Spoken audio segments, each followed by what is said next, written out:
Assalamualaikum warahmatullahi wabarakatuh. Bismillahirrahmanirrahim. Alhamdulillah wassalatu wassalamu ala Rasulillah wa ala alihi wa sahbihi wa mawalah wa la hawla wa la quwwata illa billah. Amma ba'du. Hadratal muhtaramin, segenap Dewan Kemakmuran Masjid Jami' An-Nasr, para guru, para sepuh, para tokoh, Bapak Ibu jamaah salat subuh rahimakumullah. Alhamdulillah, Allah Subhanahu wa taala masih berikan pada kita nikmat besar, yaitu hidup setelah mati. Yang kedua, iman Islam masih ada. Yang ketiga, sehat. Yang keempat, sempat sehingga kita bisa hadir di masjid ini untuk menjalankan sholat subuh berjamaah, dilanjutkan dengan kajian. Mudah-mudahan semua kebaikan yang kita lakukan sejak awal Ramadan oleh Allah dicatat sebagai kebaikan, dan semoga Allah Subhanahu wa ta'ala sampaikan kita semua ke akhir Ramadan.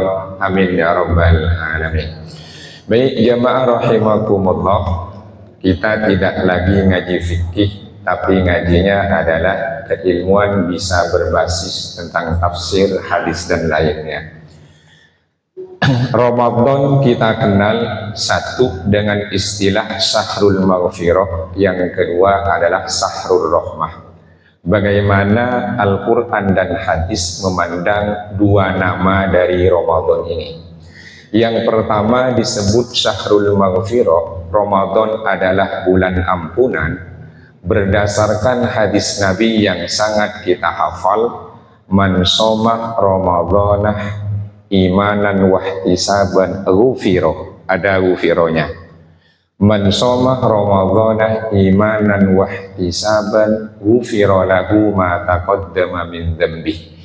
Orang yang berpuasa di bulan Ramadan dilandaskan dengan iman dan mencari ridho Allah, Allah ampuni dosa-dosanya. Yang kedua, man qoma Ramadhana imanan wahtisaban ghufira lahu ma taqaddama min dzambih. Orang yang melakukan qiyamul lail di bulan Ramadan, maka Allah ampuni dosa-dosanya. Berdasarkan dua hadis ini, maka Ramadan dinyatakan sebagai Syahrul Maghfirah. Mudah-mudahan Ramadan ini Allah berikan ampunan pada kita. Amin. Rasulullah sallallahu alaihi wasallam juga bersabda, Rawimah anfu rajulin dakhala alaihi Ramadan thumman salakha qablah ayu farolah. Sungguh merugi orang yang masuk di bulan Ramadan, tiba-tiba Ramadan sudah berlalu sebelum dia mendapatkan ampunan. Hadis ini menunjukkan bahwa di bulan Ramadan mestinya kita isi dengan banyak kebaikan, terutama yaitu di al-asrul awakhir. Kalau kita mau muhasabah selama 23 hari ini, apakah dari awal Ramadan sampai pagi ini sudah kita isi dengan banyak kebaikan, sehingga ketika Ramadan itu berlalu kita sudah mendapatkan ampunan. Namun mudah-mudahan Allah berikan ampunan pada kita. Amin. Yang kedua, kenapa disebut Ramadan itu Syahrul Rahmah? Yang pertama, karena di bulan Ramadan itu diturunkan Al-Quran. Karena memang Ramadan itu adalah bulan yang sudah ada namanya lebih dulu sebelum Al-Quran diturunkan. Sehingga Al-Quran menyatakan Syahrul Ramadan alladzi unzila fihil Quran. Bulan Ramadan itu adalah bulan diturunkan Al-Quran di dalamnya. Sehingga Ramadan nanti disebut dengan bulannya Al-Quran. Lalu dari mana kita tahu bahwa Ramadan itu adalah bulan rahmah? Ayat lain menyatakan, wa nunazzilu minal Qur'ani ma huwa shifaa'u wa rahmatul lil mu'minin wa la yazidu dzalimina illa khusara. Dan kami turunkan Al-Quran itu menjadi syifa, obat, dan menjadi rahmat bagi orang-orang yang beriman. Min di sini kata mufassir tidak bermakna litab'id, tidak bermakna sebagian. Artinya bukan sebagian ayat-ayat suci Al-Quran yang hanya menjadi syifa, tapi seluruh ayat Al-Quran yang diturunkan itu menjadi syifa dan rahmah. Menurut tafsir yang dikarang oleh Imam Al-Biqai, syifa ini bisa sifatnya yang bersifat qalbi, yaitu menjadi tombok hati. Orang yang membaca Al-Quran insya Allah hatinya tenang. Yang kedua bisa sifat badani, yaitu obat untuk badan. Sehingga dulu di masa Rasulullah Sallallahu Alaihi Wasallam ada seseorang dari kalangan non muslim yang tersengat kalajengking, dibacakan suratul Fatihah, istilah kita ruqyah, ternyata sembuh. Artinya Al-Quran itu menjadi syifa bagi hati, menjadi syifa pula bagi kesehatan badan. Dalam hal ini Pak Dokter yang lebih tahu terkait tentang syifa badani ini. Kemudian berikutnya warohmah, yang menarikkan warohmahnya ini sehingga Al-Quran itu turun di bulan Ramadan. Ramadan dinyatakan sebagai sahrul rahmah, karena memang di bulan Ramadan ini penuh kasih sayang dari Allah Subhanahu wa Ta'ala. Di antara bentuk kasih sayangnya adalah di bulan Ramadan, yaitu diturunkan SK Nabi Muhammad jadi Rasul. Kerasulan Nabi juga jadi rahmat. Wa ma arsalnaka illa rahmatan lil alamin. Tidak kuutus engkau wahai Muhammad kecuali sebagai rahmat untuk seluruh alam. Artinya ketika Al-Quran itu turun menjadi rahmat yang turun di bulan Ramadan, otomatis Rasulullah Sallallahu Alaihi Wasallam resmi menjadi Rasul di bulan Ramadan, dan kerasulan beliau sebagai rahmat. Berarti kerasulan Rasulullah yang ditetapkan di bulan Ramadan menjadi rahmat di bulan Ramadan. Kemudian setelah Rasulullah ini resmi jadi Rasul, otomatis Islam itu pun resmi. Karena Rasulullah diutus untuk seluruh umat manusia, berarti Islam itu juga rahmatan lil alamin. Ayatnya, wa ma arsalnaka illa kafatan linnasi basyira wa nadhira walakinna aktsaran nasi la ya'lamun. Tak utus engkau wahai Muhammad kecuali untuk seluruh umat manusia. Ayatnya tidak berbunyi kafatan lil muslimin, tapi kafatan lin nasi, untuk seluruh umat manusia. Siapapun yang lahir dan hidup setelah Nabi resmi jadi Rasul, maka dia adalah umat Muhammad. Kalau dia umat Muhammad, dua kemungkinan. Satu, ummatul dakwah yang memang disampaikan dakwah. Yang kedua namanya ummatul ijabah yang merespon ajaran Rasulullah Sallallahu Alaihi Wasallam yang disebut dengan mukmin dan mukminah. Namun mukmin mukminah ada dua, ada yang taat, ada yang durhaka. Disebut dengan mukmin muti, yang kedua mukmin asin. Pertanyaannya, kita masuk ummatul ijabah yang mukmin muti apa yang mukmin asin? Insya Allah yang hadir di sini masuk ummatul ijabah, yaitu beriman namun taat kepada Allah dan Rasulullah Sallallahu Alaihi Wasallam.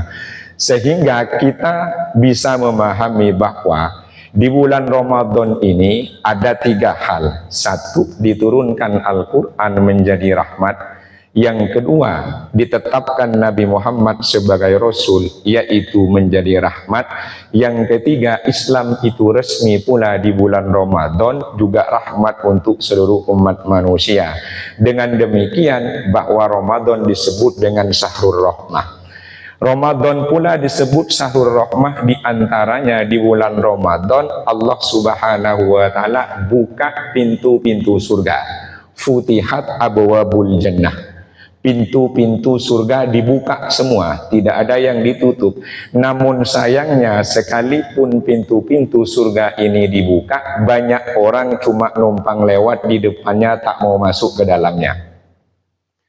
Yang berikutnya, kenapa disebut dengan rahmah? Karena rahmat Allah di bulan Ramadan selain pintu surga dibuka, pintu neraka ditutup.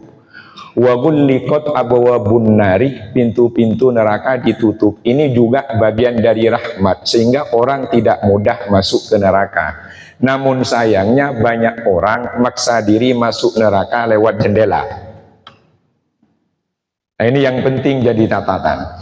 Kemudian jadi rahmat berikutnya, apa rahmat Allah di bulan Ramadan? Setan-setan dibelenggu, yaitu wasuffidatis syayatinu, sehingga kita beribadah di bulan Ramadan bebas dari gangguan. Namun sayangnya di bulan Ramadan masih banyak kemaksiatan. Pertanyaannya, Ramadan sudah jadi bulan rahmat, pintu surga dibuka, pintu neraka dikunci, setannya dibelenggu, kok masih ada yang maksiat? Ada apa ini kira-kira? Ternyata itu adalah urusan syahwat. Jadi kalau sudah urusan syahwat yang diikutin, hawa nafsu yang diikutin, setannya pun tak menggoda, dia otomatis kalau ikut syahwat sudah menjadi setan. Karena Al-Quran menyatakan setan itu ada dua, ada dari golongan manusia, ada dari golongan jin. Contoh ayatnya, wa kadzalika ja'alna likulli nabiyyin aduwan syayatinal insi wal jin. Begitulah kami jadikan musuh untuk setiap nabi setan-setan dari golongan manusia dan setan-setan dari golongan jin. Yang dibelenggu di bulan Ramadan itu setan yang mana? Yang dibelenggu setannya setan yang dari jin, setan manusianya tidak dibelenggu. Nah, dengan demikian maka kalau ada orang yang melakukan kemaksiatan di bulan Ramadan, apalagi ngajak orang-orang lain untuk melakukan kemaksiatan, berarti dia adalah masuk setan, karena dia adalah syayatinal insi. Mudah-mudahan yang hadir di sini oleh Allah Subhanahu wa taala diberikan maghfirah dan diberikan rahmat. Amin ya rabbal alamin. Kenapa penting rahmat ini? Karena kata Nabi, orang masuk surga itu bukan karena jaminan amal, tapi karena rahmat. Kita berpuasa ini berharap masuk surga, apa kita berharap oleh Allah Subhanahu wa taala itu sekedar diberikan ampunan? Ada maghfirah, ada rahmah. Sementara Nabi menyatakan bahwa amal-amal kita itu tidak jadi jaminan untuk masuk surga. Termasuk Nabi ditanya, wa antah ya Rasulullah, termasuk Anda? Naam, ya. Walakin qad taghammadani Allahu bi rahmati, tetapi Allah liputi dan penuhi saya dengan rahmatnya. Dengan demikian bahwa orang masuk surga itu karena rahmat Allah Subhanahu wa taala. Mumpung bulan Ramadan, mari sama-sama kita isi dengan banyak kebaikan supaya selain mendapatkan maghfirah juga mendapatkan rahmat. Jika ada orang yang tidak melakukan kebaikan lalu pengen masuk surga ngandalin rahmat, perlu dipertanyakan, kenapa Anda tidak banyak melakukan kebaikan? Kalau dia jawab, orang masuk surga kan bukan karena amal tapi karena rahmat. Saya sangat berharap rahmat Allah Subhanahu wa taala. Kira-kira masuk surga apa tidak? Nih, orang tidak melakukan banyak kebaikan, mungkin banyak melakukan kemaksiatan, tapi dia selalu berharap rahmat Allah. Karena yang dia pahami, orang masuk surga bukan karena amal. Buat apa beramal? Lawang masuk surga karena rahmat. Al-Quran menjawab, inna rahmatallahi qaribum minal muhsinin. Sungguh rahmat Allah itu dekat dengan orang-orang yang berbuat kebaikan. Dengan demikian kalau ingin masuk surga, carilah rahmat. Rahmat itu adanya yang banyak di bulan Ramadan. Tapi kalau ingin dapat rahmat, banyaklah melakukan kebaikan. Sehingga kita oleh Allah diberikan rahmat dan kelak bisa masuk surga. Amin ya rabbal alamin. Nah, di antara rahmat yang sangat mudah untuk didapatkan oleh kita, yaitu di bulan Ramadan khususnya adalah baca Al-Quran. Al-Quran sendiri adalah rahmat. Kalau kita baca, insya Allah dapat rahmat. Apalagi yang baca, lawong yang dengar saja dapat rahmat. Wa idza quri'al Qur'anu fastami'u lahu wa ansitu la'allakum turhamun. Jika Quran dibacakan, maka diam, simak, maka Anda akan diberikan rahmat oleh Allah Subhanahu wa taala.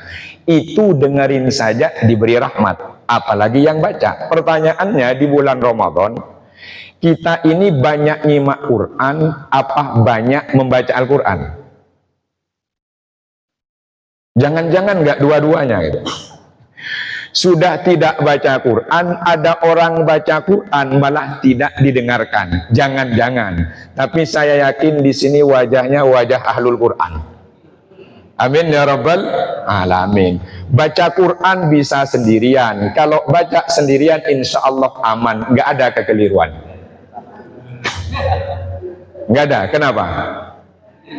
Tidak dikoreksi oleh Ustadz Dinun Al-Misri. Nah ini nggak ada yang koreksi kalau baca sendirian. Kalau baca Quran sendirian itu cenderung lebih berat apa lebih ringan? Baca Quran sendirian ringan dari kesalahan, tapi berat untuk dilantunkan.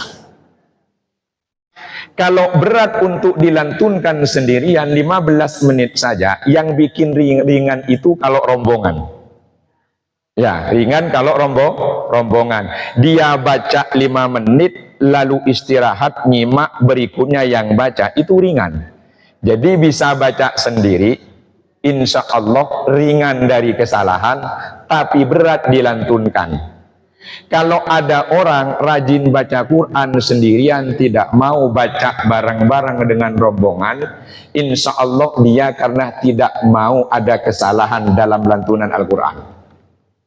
Karena dia mau bacaan Qurannya benar terus, makanya baca sendiri.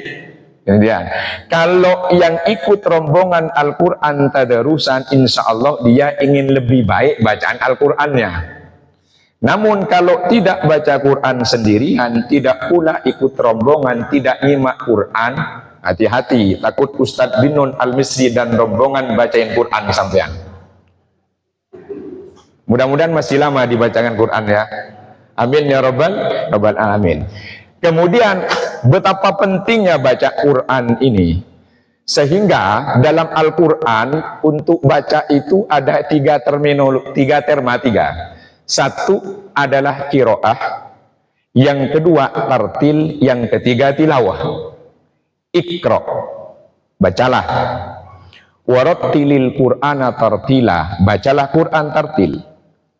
Utlu ma uhiyah ilaikah, tilawahkanlah, bacakanlah wahyu yang sudah disampaikan kepadamu. Ini yang menarik nih.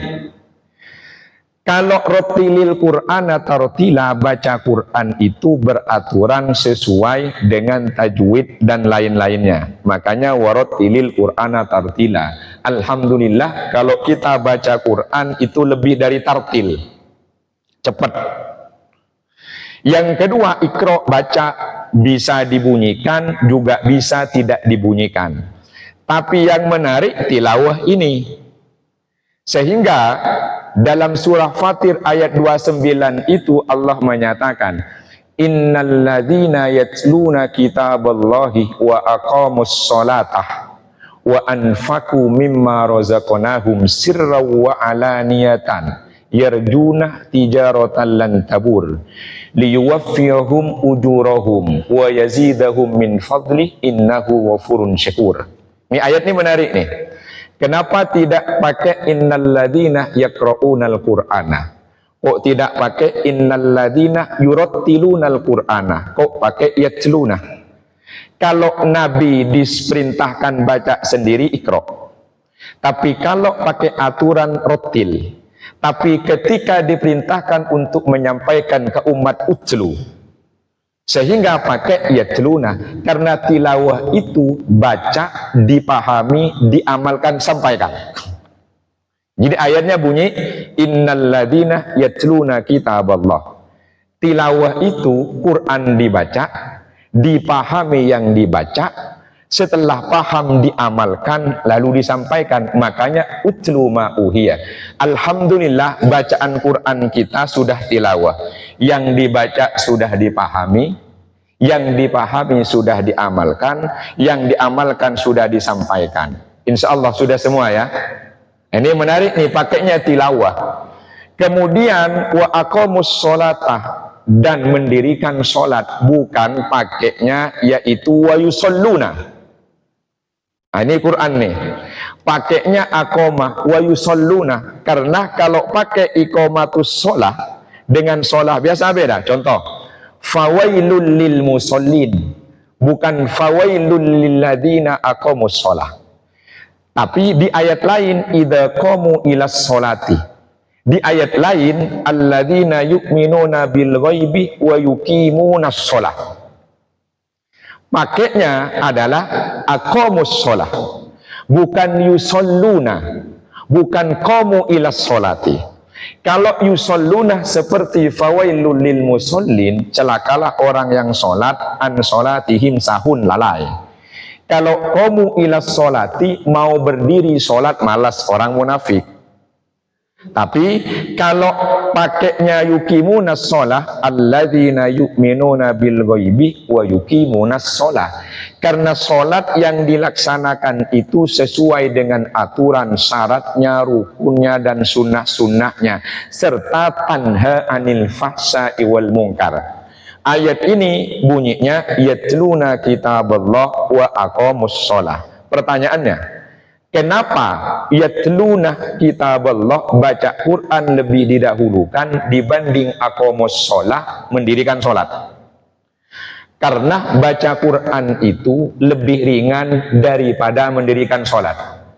Lebih ringan bagi sebagian orang, tapi mungkin berat baca Quran bagi sebagian lain. Tapi kalau sholat itu berat, Al-Quran yang menyatakan wasta'inu bis sabri was sholah wa innaha lakabiratun illa alal khosyi'in, bahwa sholat itu berat kecuali bagi orang-orang yang khusyuk.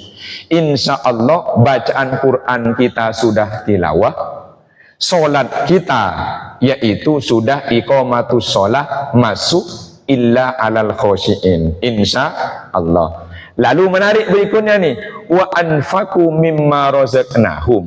Setiap ada aqamus sholah, yuqimunas sholah, setelahnya kalau tidak zakat yaitu infak.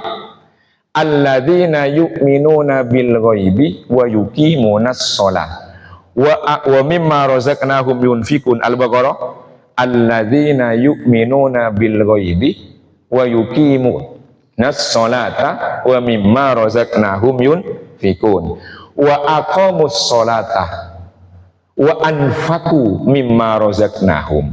Setelah sholat ternyata infak.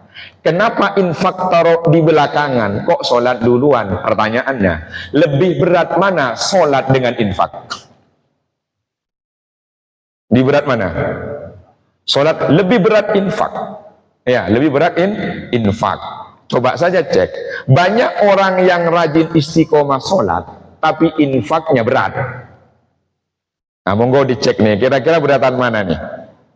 Tapi bagi sebagian orang tiga-tiganya berat. Baca Quran berat, sholat berat, apalagi infak. Nah, monggo dicek. Ada orang rajin baca Quran, lalu dia istiqomah sholat, tapi dia pelit. Pertanyaannya adalah, kira-kira orang yang begini ini masuk mukmin sejati apa tidak? Belum masuk mukmin sejati, karena ada infaknya. Sirrau itu dalam sembunyi-sembunyi, atau alaniyatan, kelihatan orang. Memang secara umum infak itu baiknya tak ditampilkan ke orang, tapi pada kondisi tertentu baiknya disiarkan supaya siar Islam kelihatan dan ada teladan. Kalau ada orang bilang, oh infak itu jangan kemudian diperlihatkan ke orang, itu riya. Lebih baik Anda berinfak banyak dan ke banyak orang sehingga ada manfaatnya sambil diperlihatkan daripada sering pamer kekayaan gak infak-infak. Lebih banyak mana nih? Sering pamer kekayaan tapi tidak infak, kan flexing bahasanya. Rumahnya bagus, mobilnya mahal, cerita ke sana kemari, sukses urusan karir dan pekerjaan, tapi nggak kelihatan infak. Ada orang sering infak, yang mana tujuannya adalah untuk menampakkan syiar Islam, atau dijadikan teladan, atau biar terhindar dari fitnah. Ini lebih baik berinfak, diperlihatkan untuk syiar, dijadikan teladan, menghindari fitnah meskipun orang bilang itu ria, daripada sering pamer kekayaan tapi tidak pernah insya Allah kalau yang di sini ini adalah munfikun semua. Amin ya rabbal. Jangan-jangan masuk yang gemar berinfak apa ngarepin infak dari orang. Nah, insya Allah kalau kita gemar berinfak ya. Amin ya rabbal alamin. Ini bunyi lanjutan ayatnya nih. Yarjuna tijaratan lan tabur. Mereka itu adalah orang-orang yang berharap bisnisnya tidak rugi, untung. Ini lanjutan. Liyuwaffiyahum ujurahum, supaya Allah subhanahu wa ta'ala nanti memberikan pahala-pahala kebaikan yang dilakukan, tilawatul Qur'annya, iqamatus sholahnya, dan infaknya, pasti dapat pahala. Yang kedua, wa yazidahum min fadli, dan Allah berikan tambah fadl kepada mereka. Pertanyaannya, fadl ini apa? Kalau dikaitkan dengan ayat yang berkenaan dengan Nabi Sulaiman, fadl itu kekayaan, kekuasaan, kehormatan. Sehingga Nabi Sulaiman dalam Al-Quran dicatat menyatakan, qala hadza min fadli rabbi. Nabi Sulaiman menyatakan, hadza min fadli rabbi. Ini adalah fadl, anugerah dari Tuhanku. Nabi Sulaiman kan kekuasaannya hebat, kekayaannya tidak ada yang nandingin, penghormatannya juga demikian. Maka harapannya orang-orang yang tadi melakukan tilawatul Quran, iqamatus sholah, dan infak sirron maupun alaniyah, selain mendapatkan pahala dari Allah subhanahu wa ta'ala, Allah akan berikan tambahan fadl kepada mereka, yaitu rizkinya oleh Allah terus dilimpahkan. Yang punya kekuasaan terus diberi kekuasaan sehingga manfaat untuk umat dan masyarakat. Yang dihormatin orang sehingga terus terhormat dunia dan akhirat. Ini harapannya. Wa yaziduhum min fadli. Mudah-mudahan yang hadir semua ini karena sudah melakukan tilawatul Quran, iqamatus sholah, dan infak di bulan Ramadan, oleh Allah dimasukkan kategori orang-orang ini. Amin amin ya rabbal alamin. Sallu ala Nabi Muhammad. Lalu pertanyaannya, kita nanya tanda, apakah sampai hari ke-23 ini sudah ada tanda-tanda bahwa kita mendapatkan maghfirah dan rahmah? Sudah punya tanda? Kan tanda, kita kan tidak tahu. Sama dengan orang taubat diterima apa enggak, gak ada yang tahu, tapi ada tandanya. Nih kira-kira nih, apakah sudah ada tanda kita nyampe hari ini dapat maghfirah dan rahmah dari Allah? Apa tandanya? Wah, semangat untuk itikaf nih. Alhamdulillah. Itu salah satu ciri semangat untuk itikaf di al-asrul awakhir ya. Tapi kalau itikafnya cuma duduk dan tidur, nggak baca Quran misalnya, tidak baca Quran juga, nggak sholat sunnah, nggak sholat, terus juga nggak bawa infak. Ya mudah-mudahan masuklah meskipun tanda kecil ya. Amin amin ya rabbal alamin. Ternyata di tiga tadi di ayat Quran itu adalah yang dilakukan oleh Rasulullah di bulan Ramadan, khususnya asrul awakhir, yaitu tilawatul Quran, iqamatus sholah, qiyamul lail, dan infaknya. Karena memang Rasulullah itu dalam hadis yang dinyatakan, hadisnya tentu fi'li, karena sahabat yang menyatakan Karena Rasulullah ajwadan nasi, Rasul itu manusia paling dermawan. Wa kana ajwada fi Ramadan, lebih dermawan lagi kalau di bulan Ramadan. Lebih kenceng lagi di al-asrul awakhir. Pertanyaan buat kita nih, di al-asrul awakhir ini kita lebih kuat untuk memberi, apa lebih kuat berharap untuk dapat pemberian? THR katanya tuh. Kamu gak dicek nih.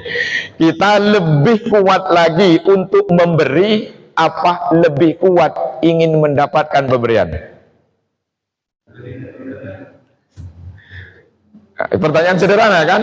Nah, tapi mudah-mudahan kita semua oleh Allah dijadikan orang-orang yang punya niat kuat untuk lebih banyak memberi di penghujung Ramadan daripada kita yaitu berharap dapat diberi.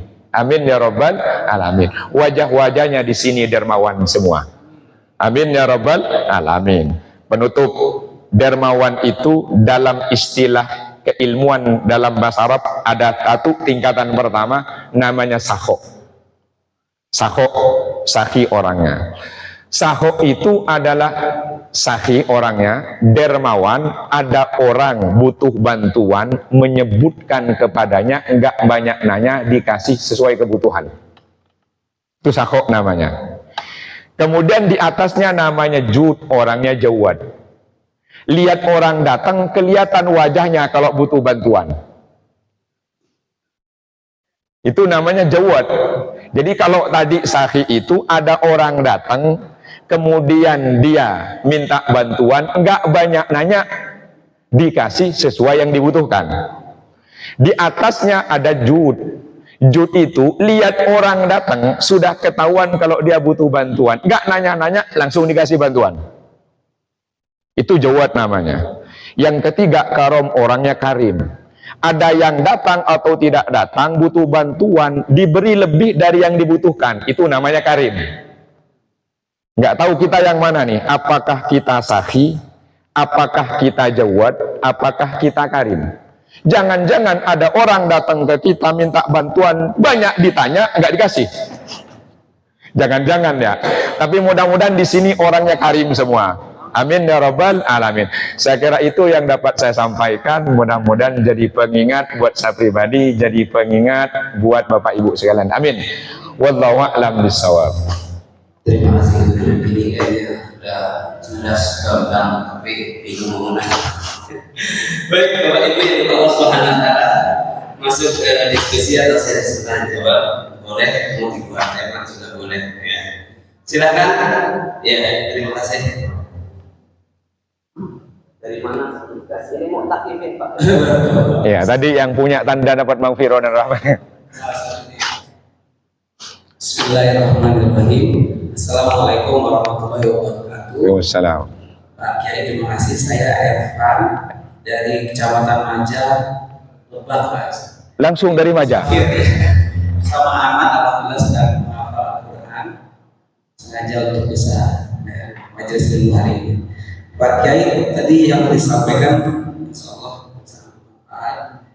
Ini sedikit dalam tema di dalam Al-Quran surat Az-Zumar surat ke-39 ayat 70. Allah berfirman, dan setiap jiwa diberi balasan dengan sempurna atas apa yang telah dikerjakannya, dan Allah lebih mengerti apa yang mereka kerjakan. Pak Ustaz, di dalam firman Allah tersebut Allah mengucapkan diksi jiwa atau kosakata jiwa, bukan manusia. Pertanyaannya, apakah di agama Islam kita ini mengenal istilah reinkarnasi? Artinya yang dulu-dulu mereka berbuat baik, kemudian saat ini berbahagia. Dan bila ada, apakah Rasulullah Muhammad SAW mengajarkan atau membolehkan hal tersebut atau keyakinan tersebut? Jazakallahu khair. Terima kasih. Assalamualaikum warahmatullahi wabarakatuh.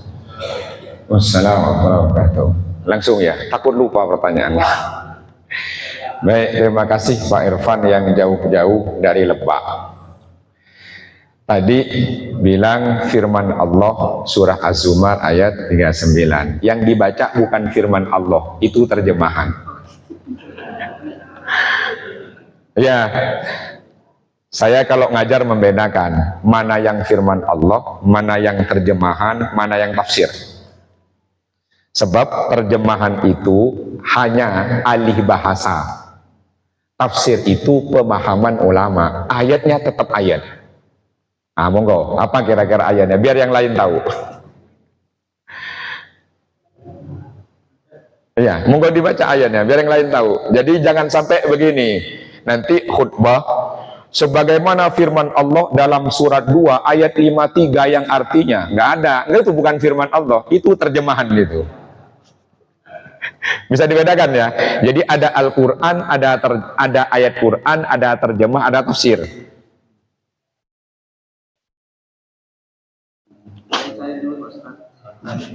Cari dulu.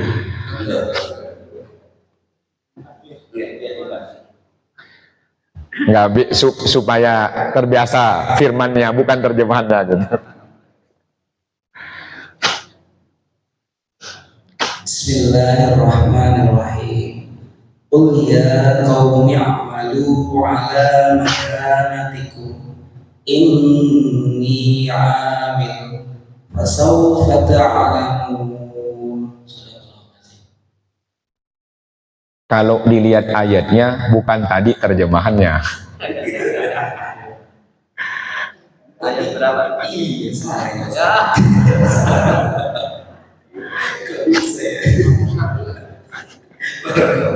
Surat koreksinya. Oh, sama. Bentar. Surat 39.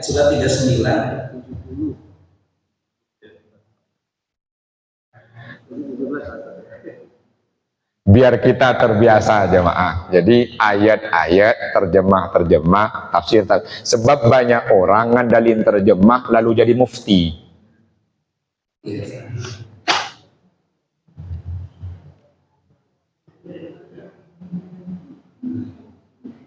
Az-Zumar ayat 70. Wa wuffiyat kullu nafsin ma 'amilat wa huwa a'lamu bima yaf'alun. Nah, sudah, ya itu baru ayatnya nih. Wa wuffiyat kullu nafsin. Ya, baik. Tadi pertanyaan sebenarnya bukan ayat itu, reinkarnasinya kan. Kenapa ayatnya pakai wa wuffiyat? Karena dari wafa. Wafa itu adalah memenuhi. Dalam bahasa Arab disebut al-wafa bil ahdi, yaitu orang yang memenuhi janji. Memenuhi janji disebutlah al-wafi orangnya. Maka pakai wafiyat. Sehingga Nabi Isa nanti pakai tuwufiyat. Wafa itu, oke. Okay. Ya tawafal anfus. Itu makanya pakainya adalah bukan yumit. Kalau Nabi Isa kan pakainya bukan adalah yaitu pakai amata, tapi pakainya tufia. Nah, karena pertanyaannya adalah reinkarnasi ya. Dalam kajian keislaman itu istilah yang dipakai namanya tikrorul hayah. Ya, nanti kalau baca buku-buku berbahasa Arab yang gundul, nggak ada rambut, nggak ada jenggot, nggak ada kumis. Kalau nemu tikrorul hayah itu yang dimaksud reinkarnasi. Ya, tikrorul hayah, hidup kembali. Ini jasadnya sudah nggak ada, ruhnya pindah-pindah. Kan kalau di sebelah sana reinkarnasi itu, ini ruhnya sudah keluar, jasadnya dipendam, pindah lagi. Kadang ke hewan katanya. Apakah dalam Islam itu ada? Nggak ada. Yang namanya reinkarnasi. Logikanya begini, kalau satu ruh masuk ke satu jasad lalu mati, pindah lagi, nanti yang tanggung jawab ini yang mana nih? Ya, yang tanggung jawab yang mana nih? Jelas maksudnya? Oke.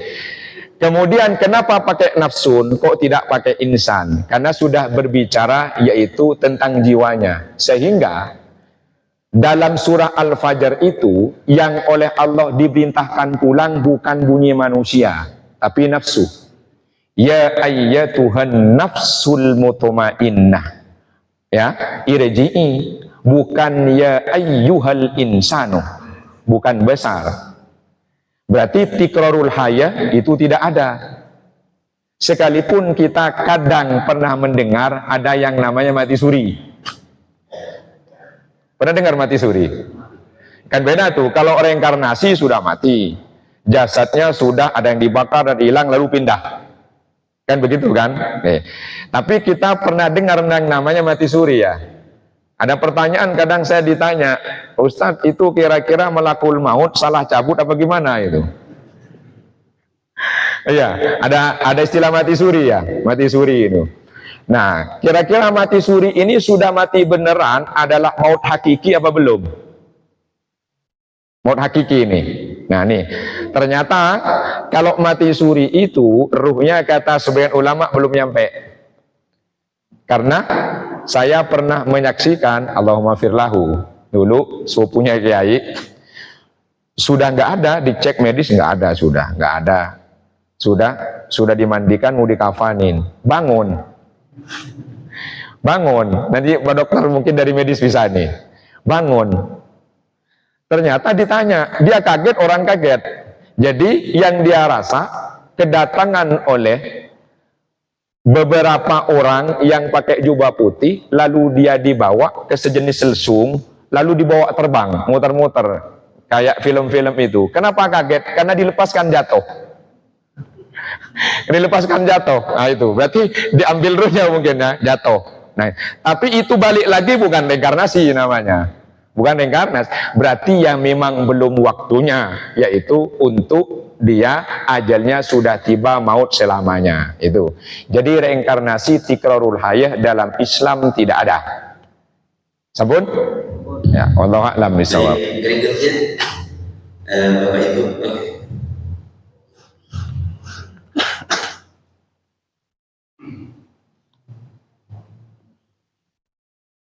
Bismillahirrahmanirrahim. Waalaikumsalam. Tadi Pak Ustadz bilang bahwa orang masuk surga itu bukan karena amalnya, karena rahmat Allah. Melihat pernah ada riwayat bahwa ada seorang wanita yang hanya meminumkan anjing, maka dia termasuk penduduk surga. Itu kan termasuk rahmat atau tak? Bagaimana amalannya sebelum diserahkan dia wanita yang selanjutnya Ustaz. Kemudian tadi Pak Ustadz menerangkan bahwa pada bulan Ramadan adalah pintu surga terbuka, pintu neraka ditutup, dan kemudian kemarin Pak Ustadz ada teman saya meninggal hari Jumat bulan Ramadan 2 hari lalu. Nah sekarang apakah dalam keadaan meninggal itu karena pintu surga terbuka dan tidak mendapat pertanyaan dalam kubur, kenapa sampai terima orang meninggal pada hari Jumat tidak mendapat oleh pertanyaan bukan dan akhir dan terbukanya pintu surga karena dia meninggal hari bulan Ramadan dan hari Jumat, apakah sudah tercatat ada sudah tercatat namanya karena dia meninggal pada itu saja. Assalamualaikum warahmatullahi wabarakatuh. Terima kasih. Lanjut Pak. Ya, baik. Pertanyaannya satu, tapi anaknya banyak nih. Satu, tadi berbicara rahmat, masuk surga karena rahmat, bukan amal jadi jaminan. Nabi yang bilang itu ya. Tapi tadi untuk mendapat rahmat, jadilah muhsinin. Kan sudah pakai inna rahmatallahi qaribum minal muhsinin. Jadi ada pakemnya itu. Nah, ada perempuan memang di hadis itu dia ngasih minum asu. Nah, kata Nabi surga. Karena perempuan itu waktu ngasih itu kan belas kasih, punya rahmat, sehingga Allah berikan rahmat. Hadisnya jelas nih, ya hadisnya ada nih, yaitu ar-rahimuna yarhamuhumullah, irhamu man fil ardi yarhamkum man fis sama. Orang-orang yang pengasih, penuh rahmat, mereka itu akan dikasihi, diberi rahmat oleh Allah. Maka irhamu man fil ardi, sebarkan rahmat, berilah rahmat, belas kasihlah pada yang ada di bumi, yarhamkum man fis sama, yang di langit akan memberikan rahmat pada kalian. Itu kuncinya. Jadi karena penuh rahmat, maka Allah beri rahmat. Karena perempuan tadi kan belas kasih itu tulus. sehingga rahmat Allah diberikan kepada dia. Nah itu pertanyaannya, apa karena ngasih minum anjingnya? Karena rahmatnya sehingga Allah berikan apa tadi? Irhamu man fil ardi yarhamkum man fis sama. Sebelum hadisnya ar-rahimuna yarhamuhumullah, orang-orang yang penuh belas kasih rahmat, Allah akan beri belas kasih rahmat pada mereka. Jadi kalau penuh rahmat yang ngasih minum asu saja oleh Allah diberi rahmat, apalagi seperti sampean. Jelas ya? Apalagi seperti sampean yang banyak rahmatnya. Ya, itu. Sampean kan bukan cuma itu, orang dikasih minum kan, dikasih makan, insya Allah lebih. Kemudian teman meninggal dunia di hari Jumat. Nah, ya kan di hari Jumat. Apakah bebas dari pertanyaan kubur atau gimana? Nah itu. Bahwa meninggal di hari Jumat insya Allah dapat rukhsah keringanan. Tapi dengan syarat yaitu dia tidak dalam maksiat. Apalagi di bulan Ramadan melakukan kebaikan. Mudah-mudahan memang tidak dapat yang namanya adzabul kubri. Karena sudah di hari Jumat, Ramadan, dia sedang melakukan taat. Insya Allah husnul khotimah. Cuma tadi terkait surga dibuka, apakah sudah masuk surga? Bentar dulu. Kan cuma dibuka gitu. Nanti apa tadi yang ketiga? Itu aja. Oh itu aja ya. Apakah sudah ada yang penting itu surga kan terbuka? Ah ya. Apakah sudah terbuka itu surga ini termasuk? Oh ya, apakah dengan dibukanya pintu surga di bulan Ramadan, wafat di bulan Ramadan, hari Jumat, banyak melakukan taat, apakah dia masuk kategori ini? Semoga. Insya Allah. Karena itu adalah di bulan Ramadan. Semoga dapat maghfirah dan rahmat. Puasanya bagus, isi bulan Ramadannya banyak, insya Allah masuk. Tidak sekedar lewat. Insya Allah. Insya Allah. Amin ya rabbal alamin. Berikutnya mungkin dari kaum ibu-ibu di awal. Silakan Bapak-bapak yang ingin bertanya kembali. Mungkin Pak Haji Rizky dari kemarin di Padang.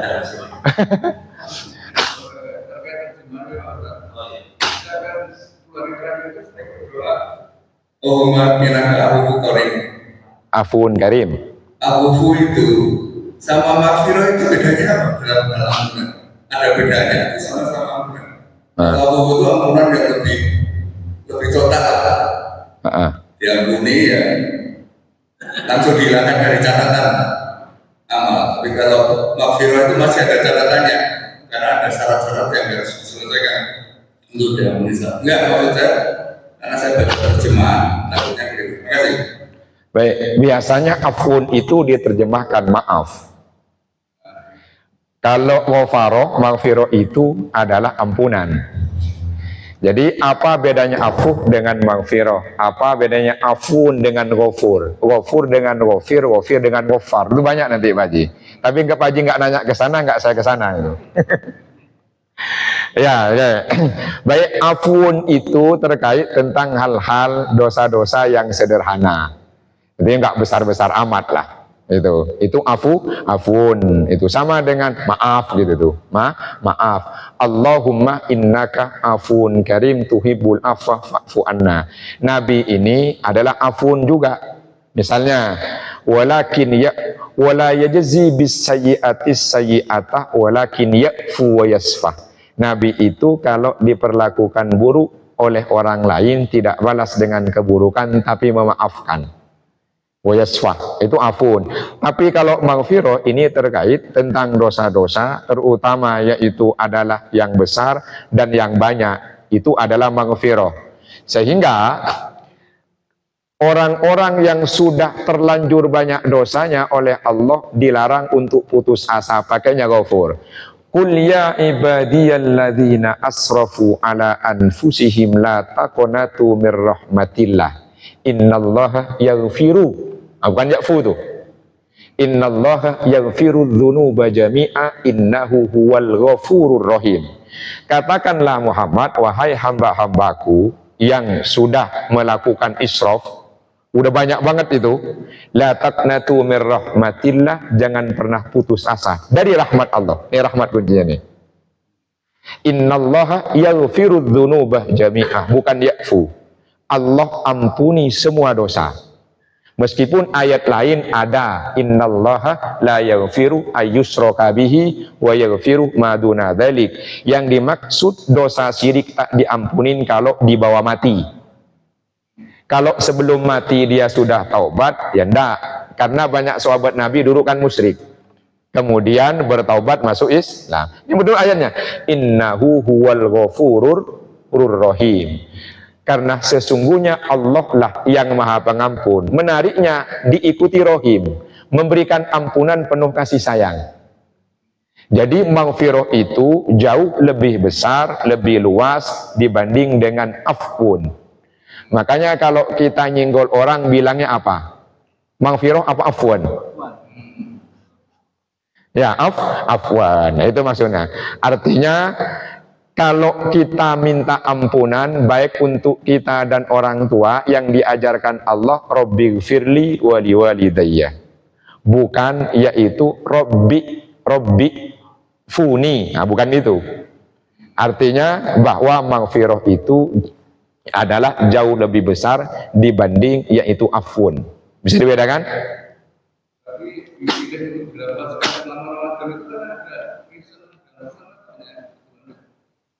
Gimana? Iya. Ya, kenapa Ramadan kok milihnya Allahumma innaka afun karim, kok bukan Allahumma innaka ghafurun karim misalnya ya? Karena di bulan Ramadan itu bulan yang baik, penuh ampunan, kita nggak pakai ghafurun karena kita banyak melakukan kebaikan sehingga kesalahan kita nggak banyak, nggak besar. Harapannya kan begitu, tapi jangan lupa tetap yaitu minta ampunan dengan cara adalah ighfirli, ighfir lana itu. Bisa dibedakan ya? Ya, nanti beda. Ghafur ada ghafir, ada ghafar. Misalnya ghafurur rahim, ghafirud dzambi sama innahu kana ghaffaro. Itu sudah beda lagi. Nah, nanti itu. Kalau habis lebaran saja di belakang. Ya, saya kira itu ya. Ya, saya kira gitu. Karena riset menunjukkan siang Ramadan makin banyak kata yang keluar mempercepat rasa haus. Saya kira itu, kurang lebihnya mohon dimaafkan. Mudah-mudahan semua dapat ampunan dan rahmat. Amin. Hasbunallahu wa ni'mal wakil. Wassalamualaikum warahmatullahi wabarakatuh. Waalaikumsalam.